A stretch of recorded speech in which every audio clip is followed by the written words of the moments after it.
Isso aqui é um experimento. Sei lá do que, sei lá pra quê. Quarentena, dia 172.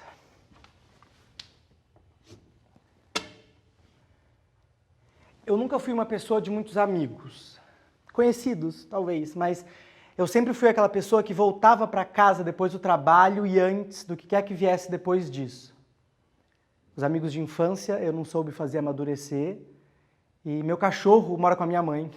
E só é eu na formalidade de um adolescente de 15 anos que queria um cachorro e ganhou. Eu não sei se eu sou sozinho ou solitário, ou se eu sou um solitário que não sabe ser sozinho. No amor eu não tive sorte, no jogo eu não sei. Eu acho que é reflexo da minha irmã sempre ganhar de mim quando eu era criança, os traumas, né? Mas nem isso eu tive muito assim, eu tive uma infância bem tranquila, feliz até dá pra dizer, e eu acho que algum pedaço de mim, eu não sei se de brincadeira ou não, me faz acreditar que justamente por isso eu nunca vou ser um puta artista, porque você já ouviu falar ou leu a história de um desses puta artistas que tiveram uma vida tranquila? Nem eu, mas tudo bem, se não der pra ser um puta artista, a gente vai até onde dá. Mas eu já quebrei os 2 braços, tenho até que ter uma pequena sequela, e 2 vezes a mesma perna, né? O que pode ser considerado trauma. Não? Tá. Ok. Engraçado porque mesmo nunca tendo feito nada disso aqui antes, parece um grande déjà vu dentro desses dias do looping eterno que é isso que está acontecendo.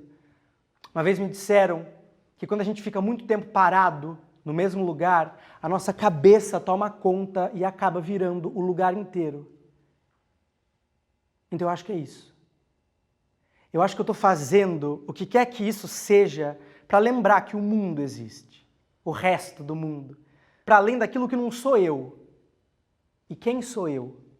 Bom, vou falar daquilo que eu sei. Meu nome é Davi Assis Novaes, eu nasci em 1993 e eu sou um ator em quarentena. Um ator em quarentena é uma folha de madeira, prestes a virar uma porta, mas ainda não. E eu aqui sou eu abrindo essa loja. E cada palavra que eu falo é uma ferramenta, uma dobradiça, um parafuso, mas no final são vocês, as mãos que abrem e fecham. Abrem e fecham. Eu sempre gostei muito da palavra ofício, né? Acho que dá um peso maior assim para o sinônimo ordinário que é trabalho. Mais um cuidado, porque sim, todo ofício requer trabalho, mas não, nem todo trabalho é o seu ofício. Eu, por exemplo, eu já fui professor de inglês para crianças. Trabalho? Trabalho, mas não é meu ofício. Eu já fui pipoqueiro em evento de shopping, trabalho, tô queimado até hoje. Mas não é isso para mim, né? Ofício. Eu já fui o bonecão do papel chamequinho em um parque de diversões que simula ser uma cidade comandada por crianças que trabalham feito adultos. Trabalho, eu suei que você não faz ideia. Mas não é isso para mim também, né? Um ator. E agora um outro aviso. Porque eu posso cair na armadilha de dizer ator é isso, o ator é aquilo, e talvez até seja. Mas é também tudo aquilo que eu não disser. Então, consciente da falha naquilo que eu estou prestes a falar, atuar para mim é presenciar um eclipse. A pessoa física, o ator, a atriz é o sol. Fonte de toda a energia, centro do calor, daquilo que está prestes a acontecer. Enquanto a personagem é a lua, que entra na frente dessa fonte e existe. Um eclipse. Um encontro de eclipses. É esse meu ofício. Mas o céu anda meio nublado e não dá para ver um eclipse com o céu assim. Desculpa, tá fazendo sentido? É porque enquanto eu falava, achei bom, ilustrativo, dinâmico, mas agora eu realmente estou com dúvida se eu entendi o que é um eclipse. Mas é isso. Agora eu acho um momento bom então para dizer um pouco sobre a minha situação no momento, né? Não é assim, eu não estou desempregado, mesmo estando, mas é mais complexo que isso. Eu estava ensaiando uma peça até o dia 17 de março de 2020, o dia que a Terra parou. Essa peça vai voltar, não se sabe quando, mas é a promessa. Então, é como se eu tivesse um emprego, mas como se eu tivesse também do outro lado, em um exílio, e meio que está todo mundo nesse exílio, e aqui não é modo de dizer, nem uma figura de linguagem, é verdade mesmo, ou pelo menos devia ser. Então aqui os conselhos, eles chegam não só sem sentido, mas também não funcionando, porque não é como se eu pudesse procurar um outro emprego, eu tenho um emprego. E todos os outros que eu poderia ter estão do outro lado desse exílio. Então alguém pode dizer para mim, espera. Espera isso passar. Só esperar. Espera. Mas não dá para esperar, porque o mundo parou, mas parado continua existindo com tudo aquilo que precisa para existir a sobrevivência. O cru do mundo, que às vezes a gente não quer acreditar que é o dinheiro, mas talvez seja. O fato físico desse teto na minha cabeça é o dinheiro. Antes eu até gostava de pensar primeiro no trabalho. Trabalho não, ofício. Mas agora sem ofício, ofício não, trabalho é o dinheiro mesmo.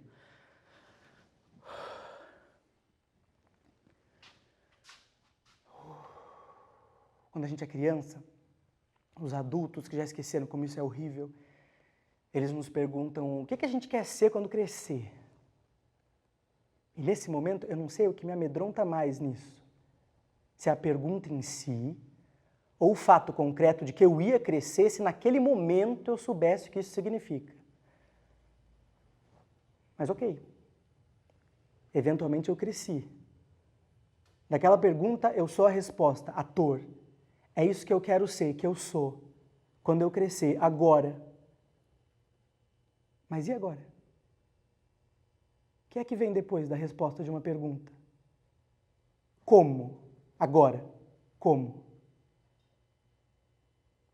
O que faz eu me lembrar de um artigo que eu li sobre as diferentes gerações e a definição de sucesso ou de felicidade. Era um artigo, assim, claramente bastante elitista, né, e definitivamente escrito por alguém branco, mas ele dizia que a geração dos nossos avós, né, foi uma geração que definiu sucesso e, consequentemente, felicidade, é isso, por estabilidade. Então, um homem bem-sucedido era aquele que trabalhava sempre na mesma empresa até se aposentar, casava com uma boa moça, tinha 2 ou 3 filhos, morava na sua casa própria e uma mulher bem-sucedida era, consequentemente, a esposa de um cara desses. E aí a geração dos nossos pais, né, foi uma geração marcada por bastante mudanças. Então, uma geração que definiu o sucesso e, consequentemente, a sua felicidade por ascensão social. São aquelas pessoas que vieram de famílias humildes, estudaram muito e trabalharam mais ainda para conquistar essas mudanças. Uma geração mais individual e que focou no crescimento pessoal e na ascensão profissional. Em alguns casos, isso até deu certo, assim. E aqui eu lembro que ele nem separa mais os homens das mulheres. Mas também foi uma geração que sofreu com ansiedade e problemas cardíacos e os divórcios, ou seja, eles conquistaram muito, sim, mas descobriram que teria um preço a se pagar. E aí a nossa geração, né, os millennials, aqueles que nasceram dentro das conquistas todas dos nossos pais, mas que mesmo acostumados à internet, a se ligar com outras pessoas e lugares e realidades múltiplas, apesar de todas essas conquistas dos nossos pais, sim, mas nossas também, porque a gente já conquistou muitas coisas, somos a geração que ainda não encontrou a sua definição de sucesso e de felicidade. E eu lembro que quando eu terminei de ler aquele artigo com esse puta anticlímax que é o final, eu pensei, então é isso. Tudo isso para isso.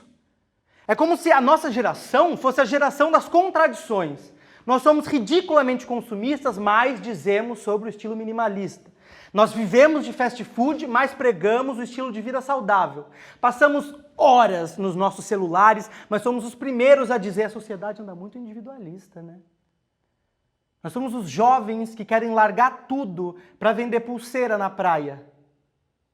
Nós nascemos com um mundo de possibilidades, mas sem a menor estrutura para saber para onde ir. É igual naquele filme. Um cara é chefe de cozinha e acaba perdendo o emprego em um mundo onde uma epidemia fez com que as pessoas perdessem os sentidos. O olfato já era, o paladar também. Então meio que tudo acabou virando farinha e gordura. Farinha e gordura.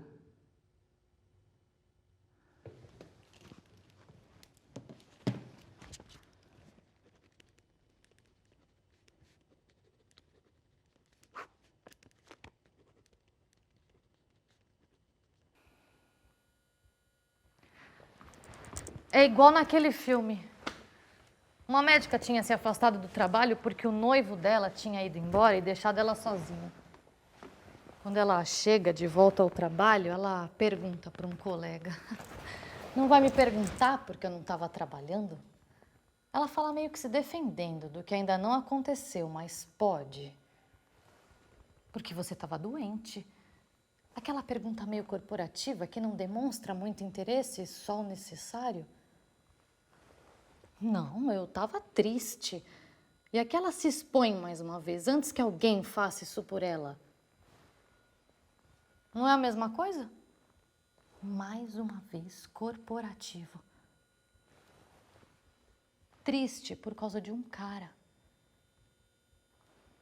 E aqui ela se dá por satisfeita e muda de assunto. Quando eu voltei a trabalhar, home office, no meio dessa loucura toda, uma professora me perguntou na sala virtual dos professores uma dessas coisas que existem hoje em dia. Nossa, como as coisas mudaram, né? Uma daquelas conversas fiadas que nenhuma pandemia é capaz de fazer acabar. Muito, eu falei. Ela ficou satisfeita com a minha resposta e puxou um outro assunto que eu nem lembro mais qual foi.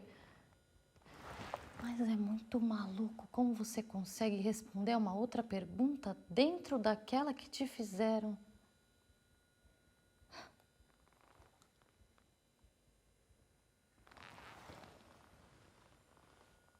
Quando você encontra o amor pela primeira vez e ele te encontra também, é uma sentença.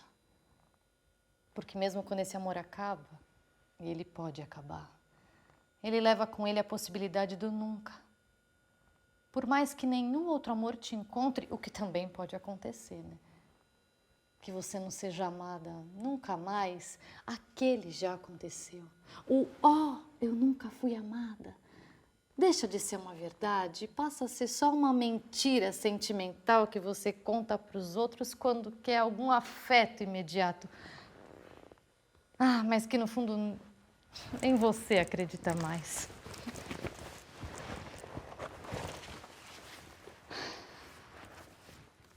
Mas às vezes é mais fácil contar essa mentira mesmo que para você mesmo do que tentar entender a complexidade dos sentimentos que não duram para sempre, mas que quando terminam não acabam.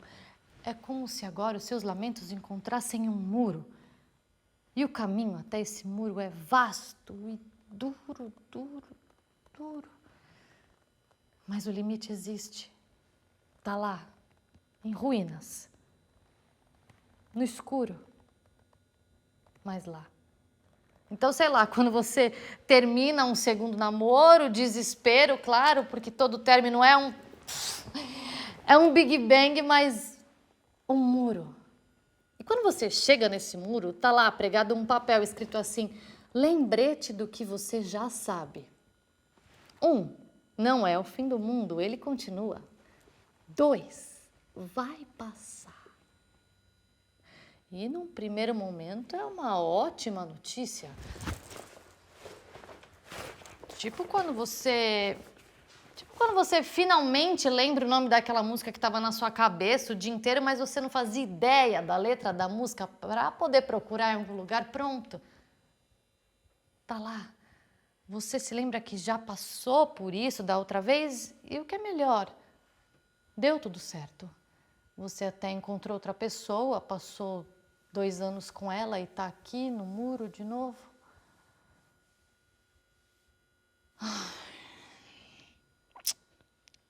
Então é isso. Não tem porquê dessa vez não dar certo também. E você ficar repassando esses 2 lembretes como se fossem os segredos do universo e além, mas aí as coisas começam a complicar. 1. Não é o fim do mundo. Ele continua. Isso eu sei. Ok. Certo, estou eu aqui, eu e o mundo inteiro, concreto, aqui. Mas lá não dizia que continua melhor, ou que continua igual, ou continua qualquer coisa, só dizia que ele continua. Mas uma coisa ruim, que continua ruim, é mesmo uma coisa boa? 2, vai passar. Isso eu sei. Agora eu sei, mas é quase violenta a frase que está porcamente escondida nessa pergunta. Tão mal escondida, na verdade, que devia até ser sinônimo. Quando? E por mais que essa pergunta seja intrínseca, ao simples fato daquela primeira frase existir, você não deixa de se sentir infantil fazendo ela. Parece que você está no banco de trás do carro do seu pai e quer saber agora se já está chegando. Mas agora cadê o seu pai? Não, o meu tá vivo, tá em casa, tá tudo bem. Mas o que eu quero dizer é que você não é só você nessa imagem da criança.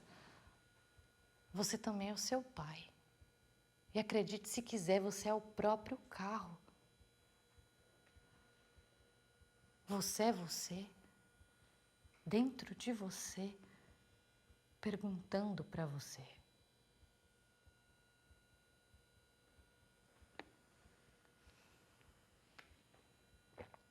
Mas quando ninguém sabe responder essa pergunta, e ninguém sabe responder essa pergunta, a expectativa ansiosa do dia, que pode ser todo dia vai passar. Pode ser hoje. Será que é hoje?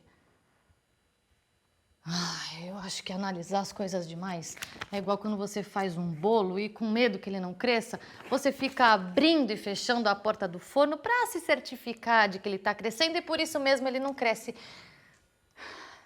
E aí, quando eu dou por mim, já é hora de voltar para o muro, é um ciclo, é Sísifo, sabe? O mundo não vai acabar. Vai passar.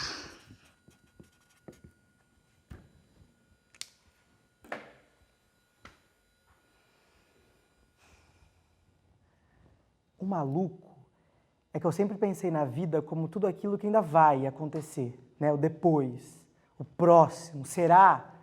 Será que eu vou conseguir?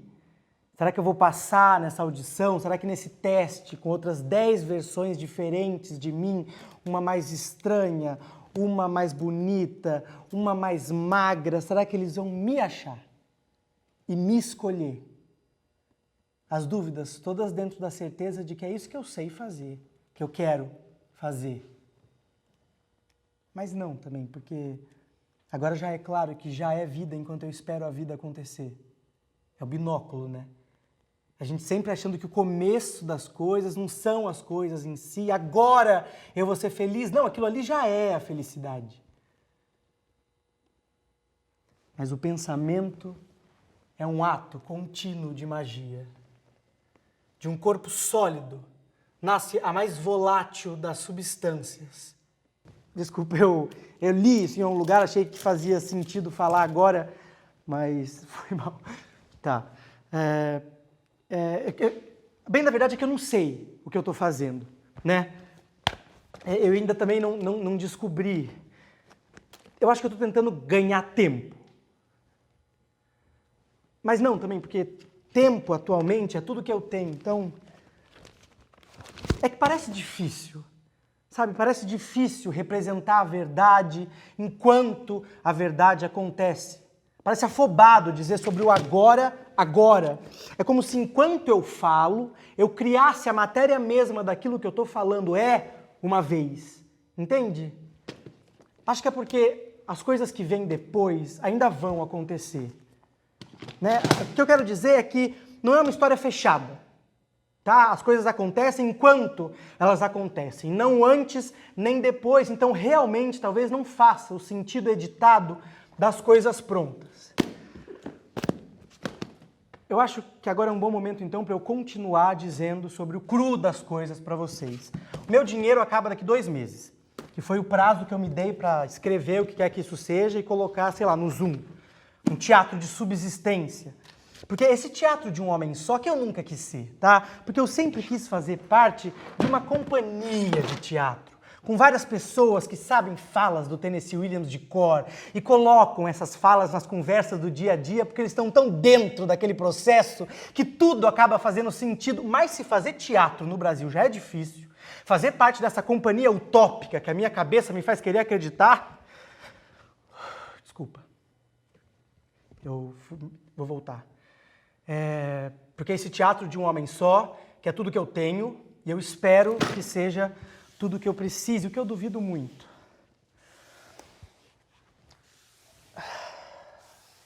Essa ideia nasce da necessidade, como tudo aquilo que nasce. Uma perna da vontade que, querendo ou não, percebe que tem que andar. Essa ideia me veio completa, mesmo sem começo, meio, nem fim, e tudo que eu sei é tudo que eu disse até agora. E outra coisa ficou claro também. Isso aqui não se pretende uma resposta de nada, uma vez que acontece ainda dentro da pergunta que ecoa. E agora?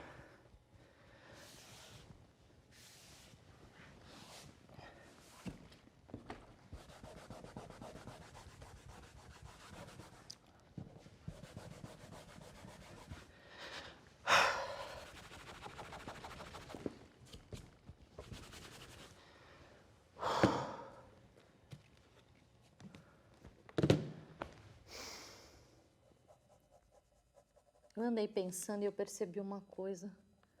O que rasga o nosso coração quando o amor acaba não é nem tanto a pessoa, por mais que pareça, e parece muito até, mas é se deparar com o fim do nosso sonho de amor, daquele sonho de amor. É perceber que você tem que desistir desse sonho para poder continuar acreditando no sonho. Mas caralho, você já desistiu de um sonho? Até você conseguir fazer isso, as várias outras coisas que você teve que passar por cima justamente para não ter que fazer isso. Mas chega uma hora que não dá mais. E essa consciência não faz doer menos, só faz doer consciente. É como se você soubesse exatamente de onde vem essa dor, só que saber de onde ela vem não te ajuda em nada. Porque você está exilado dessa fonte, desse país estrangeiro que ao mesmo tempo é a origem de toda essa tristeza e parece ser o único capaz de fazer isso passar.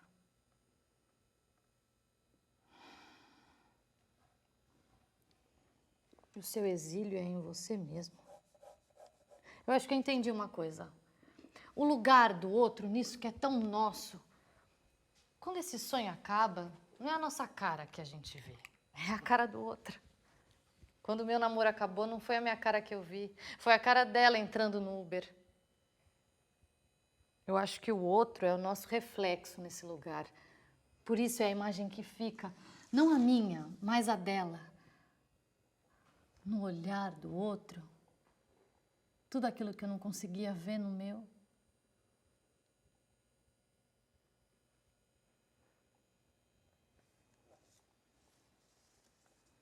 Mas agora eu tô aqui, sozinha no meio do mundo. Você já percebeu que sozinha é um diminutivo? Só que pegou igual lembrancinha. Quando você compra alguma coisa pra alguém, é uma lembrancinha. Eu acho isso bonito, sabe? E com essa liberdade de lacerante de estar sozinha, rodeada pela cidade, por todo mundo ao redor dela, num precipício planejado de uma janela, eu queria saber: por que você levou a minha perna? Eu precisava da porra da minha perna!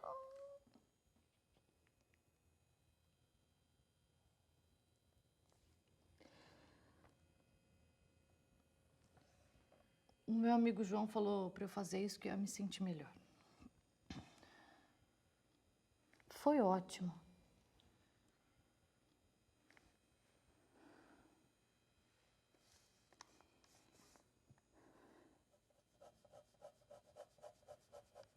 Eu percebi uma coisa, e é óbvio, eu sei, é que para além da vontade, uma peça precisa de um texto para existir.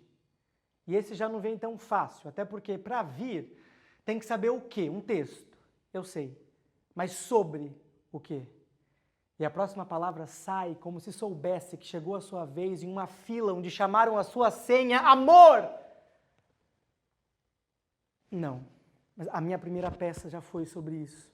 E eu lembro como se fosse hoje a Karen me dizendo, Davi, na próxima vez, escreve um papel diferente para não ficar estigmatizado como jovem nerd gay apaixonado. Não, sim, Karen, pode deixar, eu vou tentar. Mas sobre o que então? Eu sempre tive um fascínio maluco pelo mar.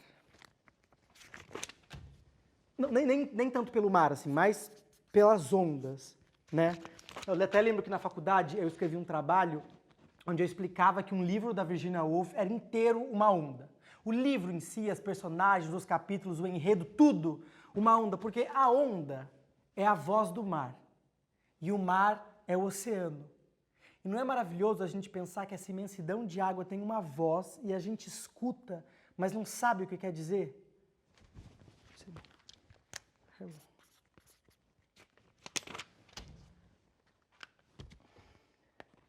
Talvez não seja maravilhoso, né? Se a gente pensar assim num grupo maior de pessoas, que não só em mim. E no meu professor, que gostou muito do trabalho, mas no mínimo interessante, vai? Talvez a peça não seja sobre isso, mas será que ninguém quis entender o que esse som quer dizer? Porque quando a gente escuta o som das ondas e fecha os olhos, não parece que seja uma voz una. Parece que sempre uma multidão começando esse diálogo involuntário e interminável com o continente. E eu acho que essa teoria da multidão faz mais sentido quando a gente pensa na cor da água, né? Porque a água sozinha, ela não tem cor nenhuma, a não ser que a gente esteja jogando stop, cai a letra T, a gente mete logo transparente, porque ninguém deve nada para ninguém. Mas, se a gente pensa no mar inteiro, junto, ele tem uma variação interminável e sempre mutante de todas as cores que ele pode ter.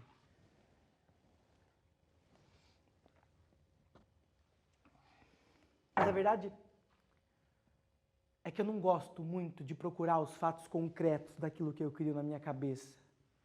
É como se eu quisesse só o que poderia ser. Então talvez alguém já tenha decifrado tudo isso aqui. Talvez as ondas já tenham a porra de um dicionário e eu nunca vou saber. Também não vou saber escrever uma peça sobre isso.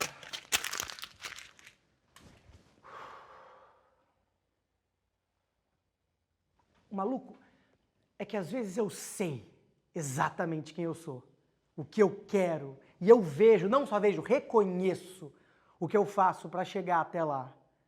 Mas tem outras vezes que eu não sei nem a pergunta para a resposta que eu estou tanto precisando. Eu só sei que alguma coisa não está lá, aqui. Mas é o quê? É medo? É saudade? Vontade? Do quê? De gritar? Porque eu tenho 27 anos, eu estou fazendo o que eu sei para pagar o aluguel desse lugar que me permite falar sobre isso no tempo que eu tenho para tentar, mas não é isso também. Porque esse é o grosso da vida, não é aqui a morada do vazio. Mas para onde que eu tenho que olhar então? Porque eu sei que essa alguma coisa está me olhando de uma janela indiscreta e isso é tudo que eu sei.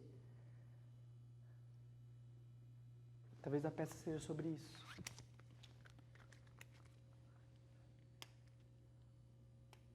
Mas se fosse, ela ia ter que acabar agora, porque tudo que eu disse era tudo que eu tinha para dizer. Então, olha, não tem por que fugir daquilo que eu sei falar. Até porque se tudo isso aqui não for o amor prismatizado em todos esses lugares e esses vazios, em algum lugar ele deve estar. Então, talvez não seja uma peça que fale sobre o amor, mas uma peça que procure o amor nos lugares onde ele parece não estar. Então, Karen, me desculpa, mas a peça é sobre isso.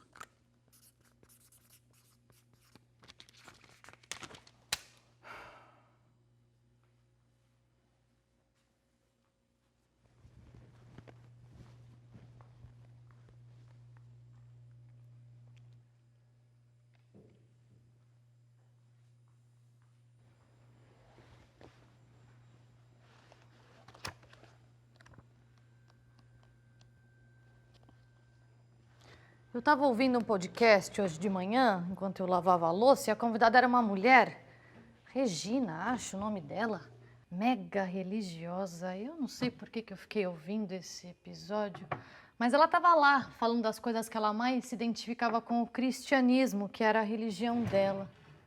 E uma delas eram os valores bem definidos, que ela sabia exatamente como se comportar perante o mundo baseado nesses ensinamentos. E como isso trazia conforto para ela, segurança, paz. E eu fui ouvindo tudo aquilo e fiquei pensando como tudo aquilo era absurdo. Porque muitos desses ensinamentos são absurdos e antigos, excludentes, preconceituosos. E mesmo não concordando com grande parte de tudo aquilo, como eu senti inveja da certeza daquela mulher neles. Era como se ela nunca tivesse sozinha. Era como se a espera dela, por seja lá o que ela estivesse esperando, nunca fosse vazia. Porque era preenchida por esse algo a mais misterioso, mais presente, invisível, mas quase palpável, que é a fé dela, nesse Deus com D maiúsculo. Deve ser mesmo... É engraçado, porque ao mesmo tempo que eu consigo dizer libertador, eu consigo ver como uma prisão também, ter certeza de alguma coisa que foge da impermanência, porque esse Deus vai estar sempre lá. E até quando parecer não estar, é só ele tentando te dizer alguma coisa. Essa confiança doida, mas invejável em alguma coisa. E só você pode quebrar. Porque a outra parte é tão maior que tudo isso. Ai, ela sempre quer o seu bem, tá escrito. E aqui seria a hora que eu deveria falar um versículo bem específico e bem maravilhoso que comprovasse tudo isso, mas eu só sei o que todo mundo sabe e ainda assim já basta. O Senhor é o meu pastor e nada me faltará. É isso. Eu falo tudo isso achando meio maluco, porque eu também tenho fé. A minha fé era em algo muito mais arriscado e menos confiável, mas tão grande quanto o amor, aqui com A maiúsculo. É nisso que eu acredito. Sempre acreditei, antes mesmo de saber que era preciso acreditar, tipo um bebê que abre o olho e vê. Ele não aprendeu a ver, ele abriu o olho e estava lá. Mas o perigoso no amor são os falsos deuses aqui, com D minúsculo. Se na igreja o representante falho de Deus é, sei lá, o Papa, no amor é o outro. E isso fode com tudo. Porque dentro de tudo que o amor é, o amor também é uma torre de Babel, né? Várias pessoas tentando se comunicar, falando idiomas diferentes, as linguagens do afeto. Então, quando eu falo, ai, caralho, que bom que você tá aqui. Talvez ninguém nunca realmente entenda o que eu quero dizer. Porque o amor é sobre a gente. E a gente é sempre o outro para alguém. É nisso a minha fé, viu?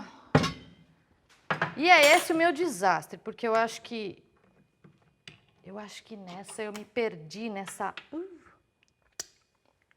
tradução intraduzível. E agora o que é pior? Desacreditar no amor ou no outro? Os dois pedem para que você faça um círculo de giz no chão, entre no meio e acredite neles. E isso é fé. Olha, eu não sou uma pessoa religiosa, não. Acho que eu nunca falei tanto a palavra fé como hoje. culpa desse podcast. Eu não terminei nem a louça.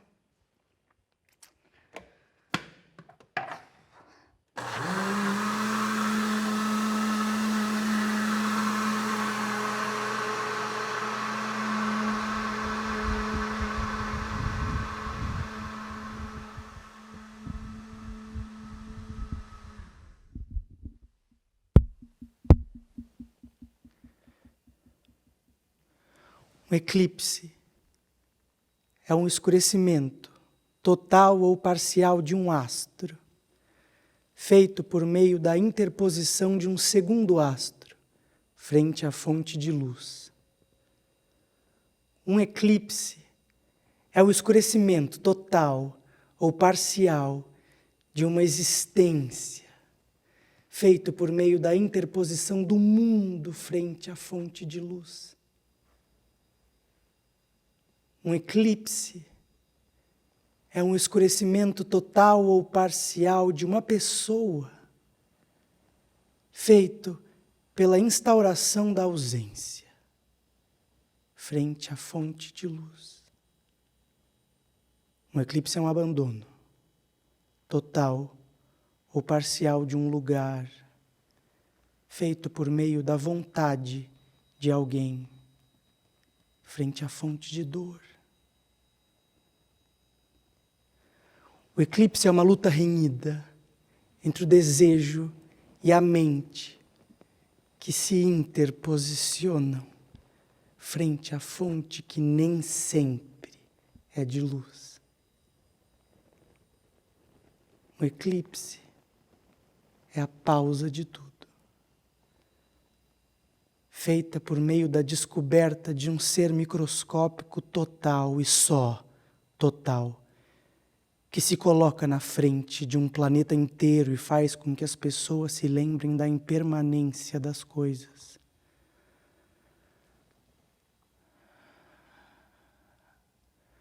Um eclipse é a vontade que alguém sente de deixar de existir quando se depara com o resto da vida, do qual ela é cheia. Um eclipse é um lembrete de que das coisas das quais não se entende, se vive tanto quanto das outras.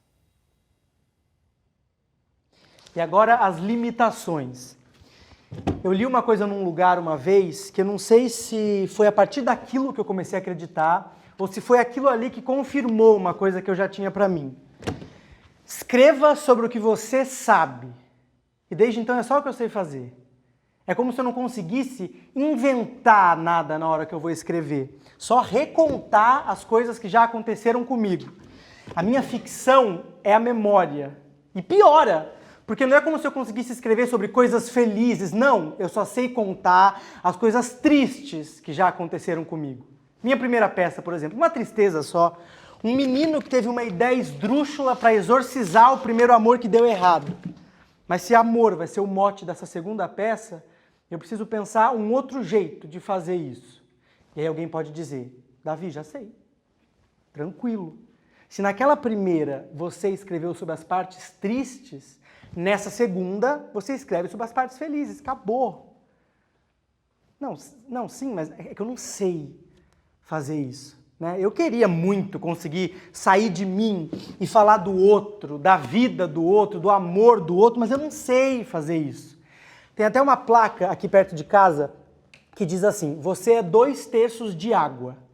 E eu nunca concordei tanto com isso, porque realmente parece que esse 1/3 de todo o resto que eu sou está ilhado nessa ilha de mim mesmo, tentando procurar sei lá o quê, sei lá onde. E eu acho que agora eu estou querendo fazer algo diferente do que eu já espero de mim. Não tão diferente quanto escrever um diálogo, o que definitivamente eu não sei fazer. Sei que pareçam duas pessoas falando a mesma coisa, mas sei lá, descobrir alguma coisa que já existe por aí. Porque existem outros mundos, mas estão todos dentro desse aqui. Então, sei lá, descobrir um deles. Eu ouvi na TV que um dos sintomas da Covid-19 é a falta do olfato. O que me fez lembrar daquele filme do chefe de cozinha desempregado em um mundo sem paladar. E se for uma coisa assim? Uma coisa que eu não faço muito quando eu vou escrever é pensar e se? E a partir daí o começo e o fim de tudo. E se? E dentro disso qualquer coisa. Qualquer coisa. Parece ridículo, parece fácil. Não parece? Eu me sinto quase como uma daquelas adolescentes de filme americano que conseguem abrir um guarda-roupa abarrotado, olhar para tudo aquilo e dizer, eu não tenho nenhuma roupa para vestir. Qualquer coisa, Davi, qualquer roupa é olhar para a janela do apartamento do lado e dizer o que acontece lá dentro, não porque eu sei, mas porque eu posso. Qualquer coisa. E se? E se? A vacina. E se, quando eles aplicam a vacina, a pessoa tem uma reação bizarra que faz com que qualquer coisa, nada é absurdo demais, tudo pode acontecer, não precisa ser real. Eu posso negociar com a realidade, um pacto onde eu acredito no que eu estou escrevendo e quem sente são vocês. Só precisa ser claro, não fácil, mas claro. Tá, então eles aplicam a vacina e aí quando a vacina entra no sistema das pessoas, elas sentem uma insignificância. Como se elas conseguissem lembrar de tudo aquilo que elas não conseguiram. Como se elas conseguissem ter a noção do tamanho do universo e do tamanho delas. E isso, não, muito triste, não, muito triste. A coisa já está tão ruim, porque não, ninguém vai querer assistir isso. Não. Então, outra coisa então, peraí, e se... Eu acho bom a vacina, porque dentro disso que a gente está aqui, em setembro de 2020, a vacina é ficção, mas é meio realidade. E dentro de tudo que aconteceu esse ano, tudo que ainda pode acontecer. E a vacina é o grande Godot que a gente está esperando. Então, vamos lá. Tá. Então, as pessoas tomam a vacina e quando a vacina entra no corpo delas, elas conseguem ver uma imagem do amor da vida delas. E pode ter um som também, que diz aonde ele ou ela está no mundo. Então, sei lá, quando pessoas casadas há 30 anos tomam a vacina e veem a imagem de outra pessoa. Ou alguém vê a imagem de uma pessoa que encontra sempre, mas nunca chegou nem a falar um oi. E, o melhor, o clímax. Um menino toma a vacina e a imagem que ele vê é a do enfermeiro que está vacinando ele. Não, peraí. Não, tá. É interessante, mas eu acho que a parte do som talvez seja um pouquinho tosca. Porque, imagina, eu acho que a gente vai estar tenso, assim, quando a gente for vacinar, né? Então a gente tá lá, super tenso e tudo mais, e aí quando a agulha entra, você escuta Italian. Não, pode ser qualquer coisa, mas não precisa ser tosco. Vamos lá, então. Igual a Denise Fraga ensinou, o vazio enquanto lugar de manobra e não falta de alguma coisa. Vai, manobra, manobra. Hoje me deu uma tristeza tão grande vendo a Zelda Mello no SP1. Ela estava fazendo uma reportagem na rua, de máscara, com o cabelo assim bem seco, mesmo na chuva. Mas aí eu percebi que não tinha nada a ver com ela, acho que eu mesma que estava triste. Mas aí o Trali chamou ela de Cíntia. E aí eu percebi, porra, mas ninguém dá sossego pra Zelda Mello. Depois eu entrei numa chamada de vídeo com as pessoas da escola, uma daquelas reuniões que são um grande e-mail não enviado. Só que tinha uma professora que estava comendo pão de queijo, porque era cedo ainda, que se ela não comesse, ela não ia conseguir comer, porque as aulas já iam começar. E aí ela se desculpou. Ai, desculpa, eu acordei com fome.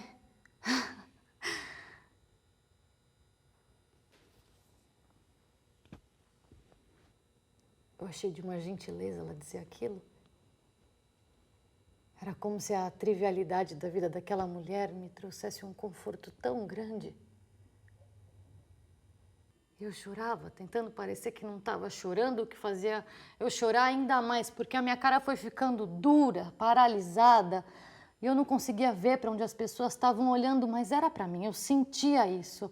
E aquilo foi ficando tão absurdo e ridículo que eu não sabia mais o que fazer. A única coisa que eu consegui dizer foi "ai, meu pão!" e desligar a chamada.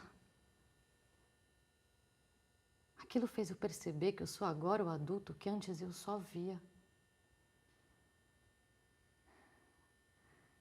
Eu sou a professora que vai chegar numa chamada de vídeo sala de aula com os meus alunos e simplesmente dar a minha aula. E não é fingindo que nada disso está acontecendo porque está, mas é olhando para as outras coisas com tudo isso reverberando dentro de mim.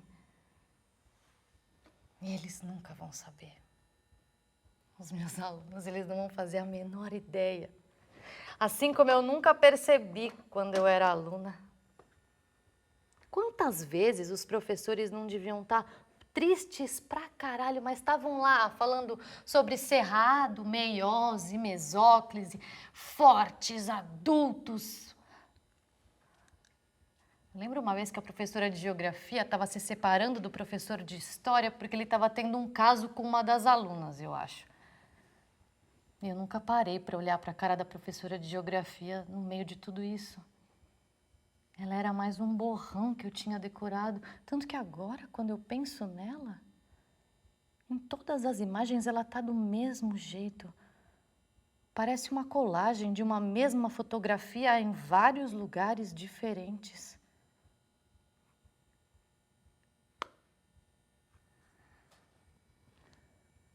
Isso faz também pensar nos meus pais, que são pessoas antes de ser qualquer coisa. Um homem e uma mulher com seus desejos, seus medos, incertezas, inseguranças. Caralho. Parece que eu tô nos bastidores do teatro que eu assisti a vida inteira e agora é a minha vez de entrar em cena. Cacete, é agora. Então eu tenho uma ideia que me parece tão urgente que eu nem sei. Porque eu tenho pouco tempo antes da aula começar. Eu só vou lá e faço. Eu entro no meu Instagram e crio um story com uma caixa de pergunta e escrevo: o que é ser adulto para você? E eu deixo lá. Talvez não seja sobre o amor. Talvez seja sobre uma pessoa descobrindo que o amor não é tudo aquilo que tem na vida, por mais que ela acredite que seja. Que o amor não é tudo aquilo que ela quer entender. Talvez não tenha nada a ver com a vacina. Talvez seja sobre as coisas que ela não sabe, mas sabe que não sabe. Ou melhor, as coisas que ela descobre, mas não encontra uma palavra para descrever. Talvez seja sobre algo maior. Talvez seja sobre os dias editados, aqueles que não aparecem nos filmes, mas que estão lá. Subentendidos entre um corte e outro e como eles são fodas. Talvez seja sobre a fúria, não com as outras pessoas, mas pelas outras pessoas. Talvez não tenha história nenhuma e essa seja a própria história. Talvez seja sobre uma pessoa se descobrindo, não para acabar com alguém, não para viver um amor mais maduro, não para ninguém. Talvez seja um grande comer, rezar e amar dentro de um apartamento de 40 metros quadrados em tempo de quarentena, porque pode sim ser sobre qualquer coisa. Mas eu acho que a minha vontade está na criação não daquilo que não vai ser, mas na descoberta daquilo que já é e não se sabe. Então, quem é essa personagem? Não, quem sou eu? Quem eu tô? Aqui, agora, quase terminando de escrever isso, que eu ainda não sei o que é, mas estou começando a ter uma ideia. Porque eu acho que eu não estou a fim de escrever o remédio, mas melhor ainda, o diagnóstico. Então, o que é que eu tenho aqui comigo, agora? Uma sede quase saciada de terminar de escrever o que quer que isso seja, os meus cadernos, quase nenhum dinheiro, a minha família, uma vontade insaciável, uma vontade quase no fim de terminar de fazer o que quer que isso seja.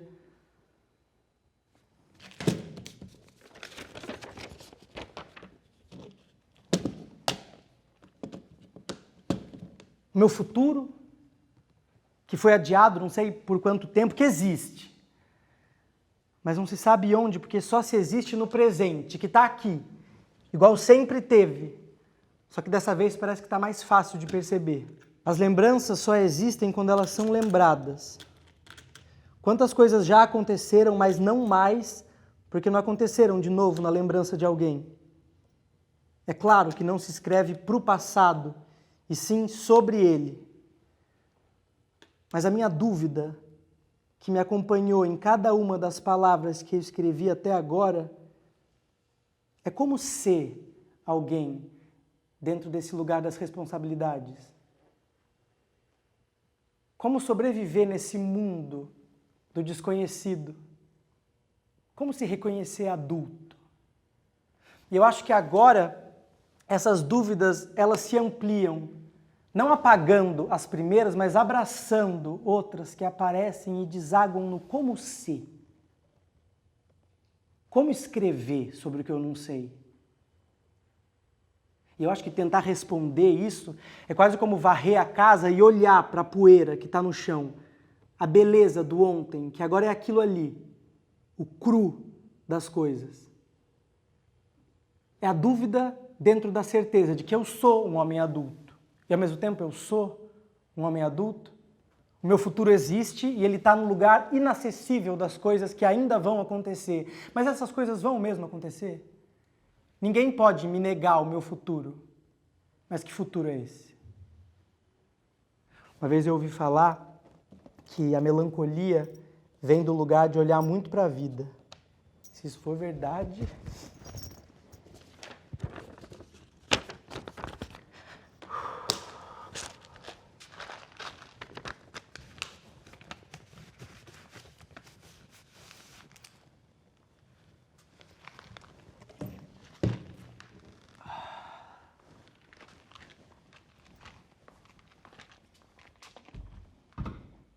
As pessoas responderam. As pessoas também não sabem direito o que é ser adulto, mas elas tentaram. Igual ninguém sabe porque domingo é um dia tão ruim, mas sempre todo mundo tem alguma coisa para falar sobre isso. Eu anotei todas em um caderno e eu vou ler os highlights. Ser adulto é ter a responsabilidade por tudo. O preço alto que pagamos para bancar as nossas fugas, a sensação de nunca ser suficiente, não ser o que eu imaginei e planejei. O meu pai não está comigo na padaria para arrumar o meu lanche quando o hambúrguer sai do pão.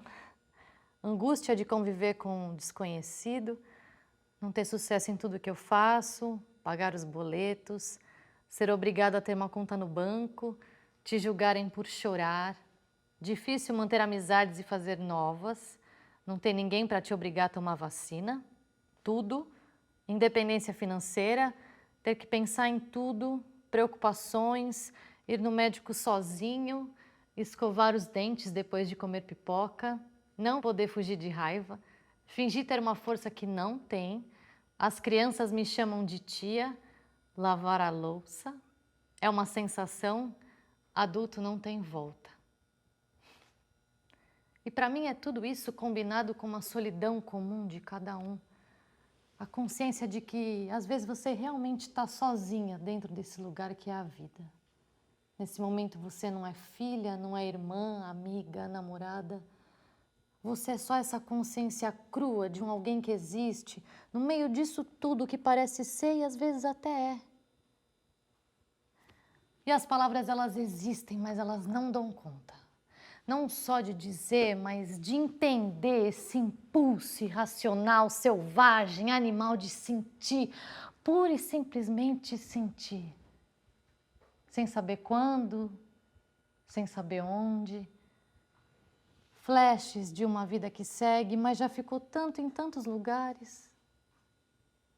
As lembranças, não as lembrancinhas. E ainda assim acordar amanhã e trabalhar, porque a vida não para e tudo acontece sempre ao mesmo tempo. Contar as coisas é tentar dar uma ordem para esse caos que é a vida, porque isso conforta.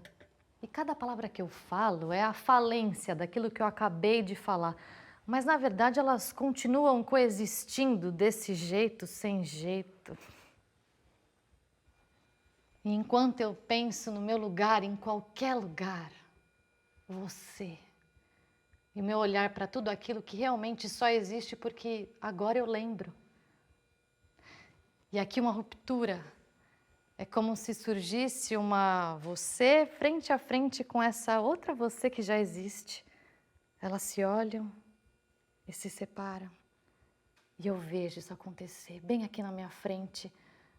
Uma segue, a outra vira e me olha, pega na minha mão e diz numa língua muda que vai existir para sempre. O que vai mudar, na verdade, é o tamanho que ela vai ter. Se ela vai continuar sendo assustadora como ela é agora, ou vai ser do tamanho de uma moeda que você esquece na calça e lembra quando coloca a mão no bolso. Um fragmento. Ao mesmo tempo, a solidão de saber de tudo isso e não conseguir fazer nada, a não ser contar, falar, dizer para que tudo isso vire parte do mundo e não só de mim. Sou uma mulher, sou professora, sou adulta, sou um pedaço do tecido, do que quer que seja, sou uma fã de subcelebridades, sou apaixonada por uma mulher que não me ama, não é o ideal, mas é verdade. Sou uma neta.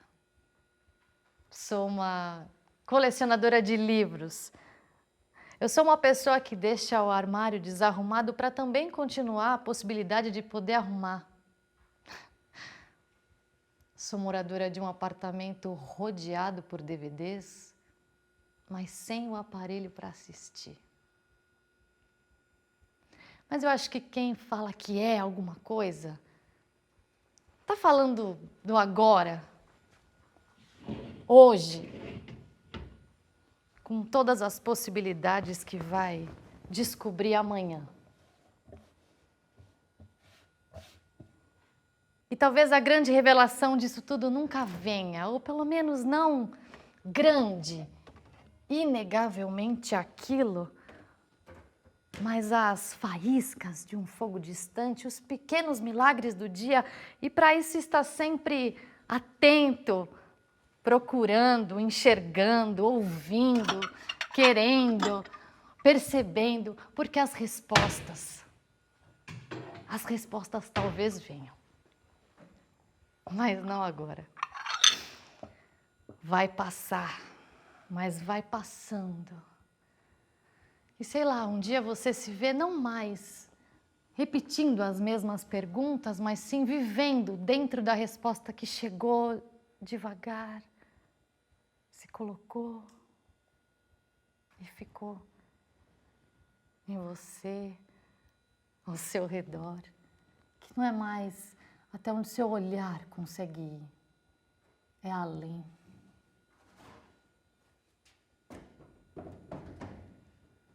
Toda história é um remorso. E essa não é diferente. Eu passei 2 anos para escrever o que eu acabei escrevendo em 15 dias. Quando você não está escrevendo, você está escrevendo. Quando você está andando na rua, você está escrevendo.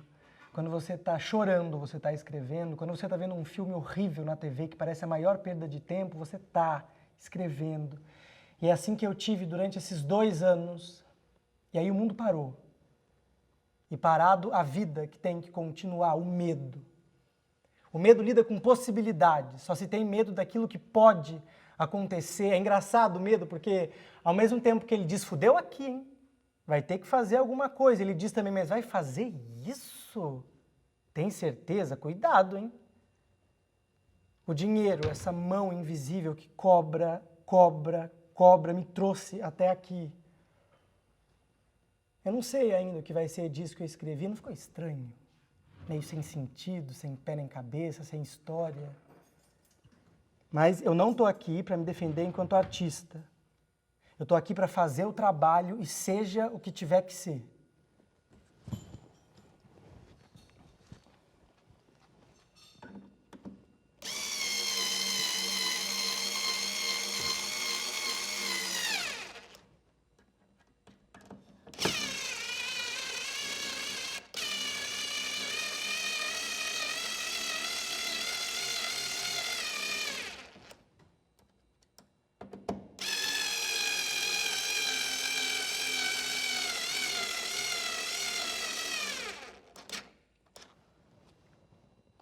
Não consegui escrever uma peça com grandes acontecimentos, uma história mirabolante, nem com diálogos, não foi dessa vez.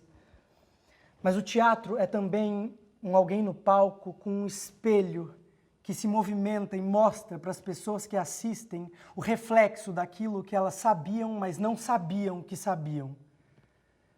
A história de uma professora que tenta entender quem é depois do fim do segundo amor e se descobre tão maior que isso.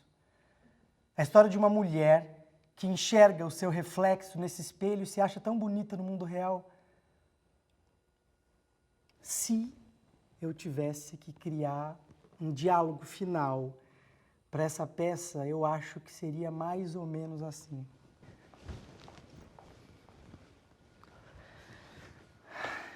O que você acha que aconteceu? Eu acho que o amor é o resultado de não entender alguém. Quando você não entende alguém, você se apaixona nesse processo de tentar. Isso pode durar a vida inteira, pode durar 1 minuto, pode durar 2 anos. E aí, quando você entende a pessoa por completo, e é raro isso, eu não sei, alguma coisa morre. Ou nasce de novo de outro jeito.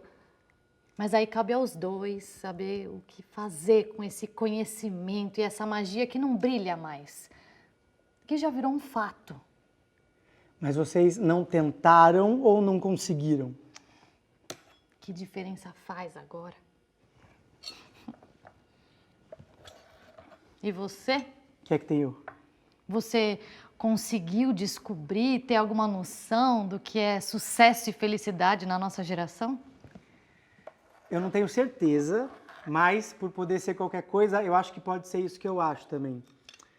Eu acho que a nossa geração é uma geração dos idealistas.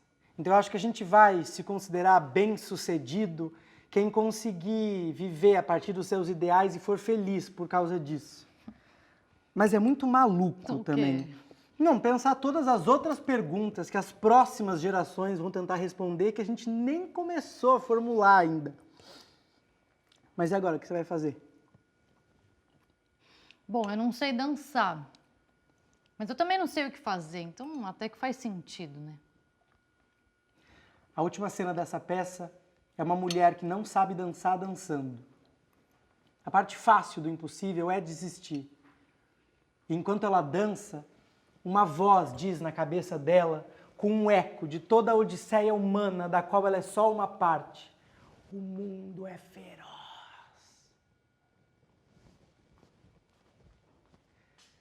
Isso ela já sabia, mas é uma noção que não para de acontecer.